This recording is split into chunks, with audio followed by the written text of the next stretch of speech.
I'm Barry. Welcome to the Fraud Minute.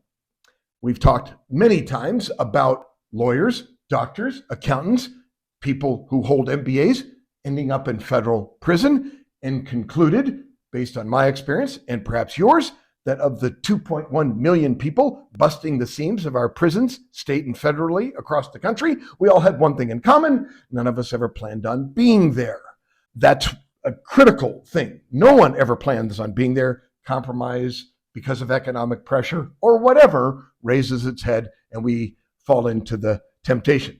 COVID-19 is one example, with the billions in fraud from the PPP money. But there's another side. Great athletes who also spent plenty of hours, hard work, made it to the pros in the NFL, Major League Baseball, or the NBA, and sometimes end up in federal prison.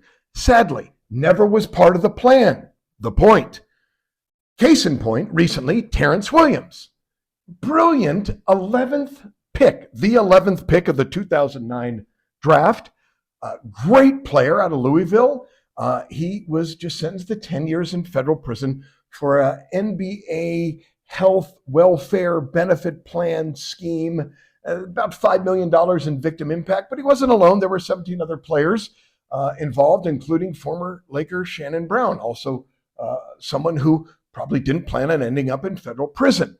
So the scheme stretched from about 2017 to about 2021, and the prosecutors said that Williams and others submitted, a bunch of fraudulent claims for dental and chiropractic work to the plan, which reimburses current and former players for expenses and not covered by regular insurance. And you know the deal, the fake scam. But one thing that happened, Williams, now think about this. He's in the NBA, 11th guy picked in the 2009 draft. Brilliant career.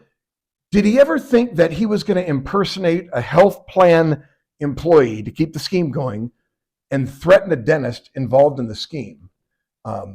Did you ever think, when Williams was training all those years on the court, that that was in the game plan? Look, we do this show to uncover fraud, but also to make sure that no one ever does it in the first place. Sad story.